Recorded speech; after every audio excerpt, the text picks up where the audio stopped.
दो बहुओं वाली सास। सरस्वती के दो बेटे हैं। बड़े बेटे राम की शादी रज्जू से हुई है और छोटे बेटे श्याम के लिए लड़की देखने का सिलसिला जारी है। एक दिन रज्जू की माँ का फोन आता है और उसकी सास फोन उठाती है। हेलो, कौन बोल रहा है? दूसरी तरफ फोन पर रज्जू की माँ लीलावती बोलती है। हेलो समधन जी, मैं लीलावती बोल रही हूँ, रज्जू की माँ। अरे नमस्कार समधन जी, कैसी हो? बहुत दिनों के बाद याद किया आज। यहाँ पर तो सब कुछ ठीक है, बस मेरी तबीयत थोड़ी खराब है। अगर बुरा न मानो तो एक बात बोलूं? अरे कैसी बात कर दी आपने समधन जी, आपकी बात का बुरा क्यों मानना, बोलिए बोलिए। मेरी कुछ दिन से तबीयत ठीक नहीं है और यहाँ पर मेरी देखभाल करने वाला कोई नहीं। क्या आप रज्जू को कुछ दिन के लिए मेरे पास भेज सकती हैं? ठीक है, हम रविवार को रज्जू को छोड़ जाएंगे। इतना कहकर सरस्वती फोन काट देती है और अपनी बहू को आवाज लगाती है। रज्जू, ओ रज्जू, जल्दी यहाँ आना तो। क्या हुआ माँ जी, कुछ चाहिए था क्या? अरे नहीं, कुछ नहीं चाहिए। अभी तुम्हारी माँ का फोन आया था, उनकी कुछ दिन से तबीयत खराब है, वो तुम्हें बुला रही है। राम को फोन करके कह दे कल की 2 ट्रेन की टिकट करा देगा, मैं भी जाऊंगी तुम्हारे साथ। इतना सुनते ही रज्जू राम को फोन करके सारी बात बताती है और 2 टिकट के लिए बोल देती है। शाम को खाने के टेबल पर सब रज्जू के जाने की बात करते हैं। तब रज्जू का देवर श्याम कहता है, भाभी आज बहुत खुश लग रही हो, मायके जाने की इतनी खुशी, उफ। खुश क्यों ना हो देवर जी, कितने दिन बीत गए अपनी माँ से मिले, और इस बार तो मैं 1-2 महीना रह कर ही आऊंगी। जब आपका मन करे तभी आना। अच्छा एक बात तो बताओ, वहां से क्या लाओगी मेरे लिए? देवर जी, कहो तो देवरानी ले आओ। वैसे भी सभी घर वाले चाहते हैं कि आपकी जल्दी से शादी हो जाए। श्याम शर्मा जाता है और चुप हो जाता है। इतने में राम कहता है, रज्जू, तुमने जाने की सारी तैयारी तो कर ली है ना? कपड़े तो रख लिए ना? थोड़े गर्म कपड़े भी रख लेना, वहां ठंड होगी, और जल्दी आने की कोशिश करना। ठीक है, मैं जल्दी आने की कोशिश करूंगी बस। अगली सुबह दोनों जाने की तैयारी करने लगी। राम उन्हें स्टेशन छोड़कर घर वापस आता है। कुछ घंटों बाद रज्जू और सरस्वती गांव पहुंच जाते हैं। रज्जू अपनी माँ को देखकर बहुत खुश होती है। माँ, आप अपना बिल्कुल भी ध्यान नहीं रखती, कितनी कमजोर हो गई हैं आप। अब बेटा क्या ध्यान रखूं, उम्र भी तो हो गई है, ये बीमारियां तो लगी रहेगी। बहन जी आइए आइए बैठिए, मुझे बहुत अच्छा लगा कि आप भी यहाँ आई। अगले दिन सरस्वती अपने घर वापस जाने लगती है तो लीलावती से कहती है, बहन जी ध्यान रखना आप अपना, आपकी तबीयत ठीक हो जाए तो आप भी रज्जू के साथ आ जाना, रज्जू के बिना तो घर सूना सूना लगेगा। अब सरस्वती अपने घर आ गई और घर की सारी जिम्मेदारी भी उस पर आ गई। एक दिन वो कपड़े धोकर छत पर सुखाने जाती है। बाल्टी में से टपकता पानी सीढ़ियों को गीला कर देता है और नीचे उतरते समय रज्जू की सास यानी कि सरस्वती देवी का पैर फिसल जाता है और वो गिर जाती है। ओह, अरे मेरी माँ मर गई, मेरा पैर तो गया। लेकिन घर में कोई नहीं था। सरस्वती जैसे तैसे अपने आप को संभालती जाकर कुर्सी पर बैठती है। वो अपनी बहू के बारे में सोचती है, अगर रज्जू होती तो मुझे संभाल लेती और घर भी संभाल लेती। अब घर के काम कौन करेगा, मैं डॉक्टर के पास कैसे जाऊं, बहुत दर्द हो रहा है। जब राम और श्याम घर आते हैं तो अपनी माँ की ऐसी हालत देखकर वो जल्दी से डॉक्टर को बुलाते हैं। डॉक्टर सरस्वती के पैर पर पट्टी बांधता है और उसे आराम करने की सलाह देता है। राम कहता है, माँ आप बस आराम करो, मैं रज्जू को खबर कर देता हूँ, वो कल ही यहाँ आ जाएगी।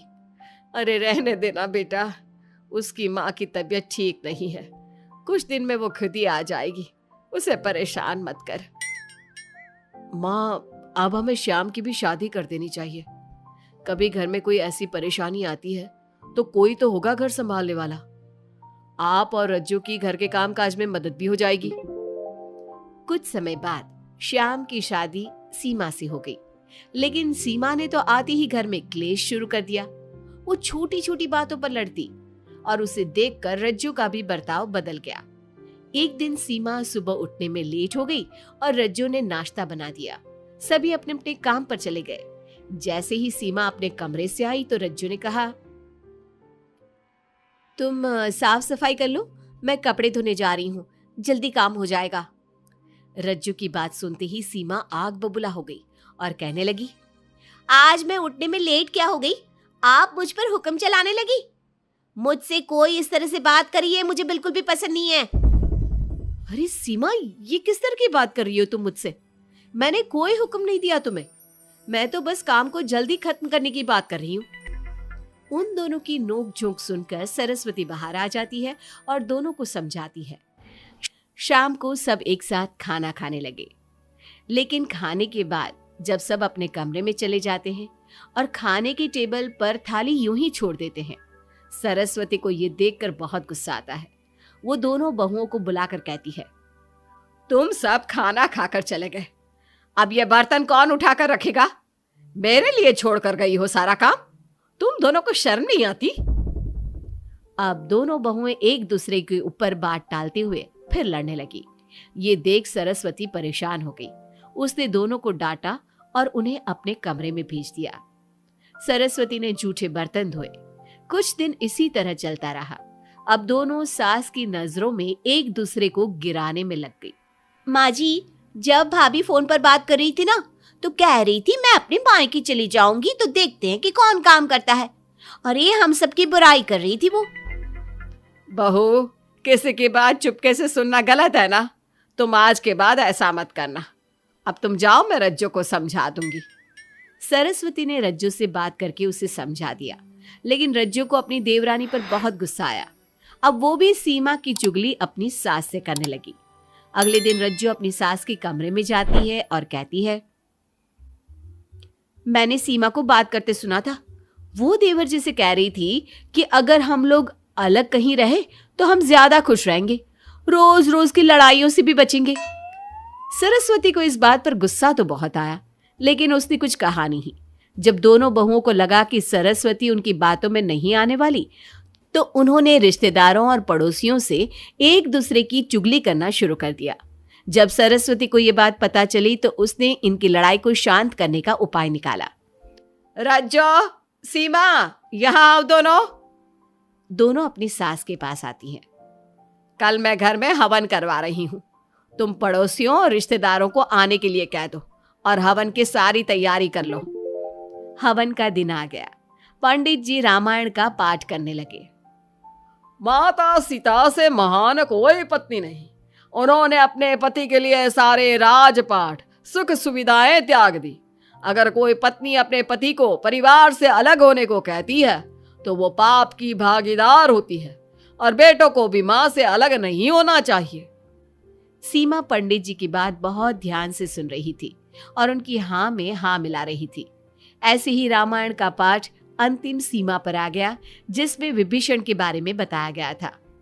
अगर विभीषण अपने भाई का भेद न देता तो रावण का विनाश नामुमकिन था। पूजा खत्म होते ही सीमा बोल पड़ी, तभी तो मैं कहती हूँ परिवार में आपसी प्रेम होना बहुत जरूरी है, लेकिन मेरी सुनता कौन है इस घर में?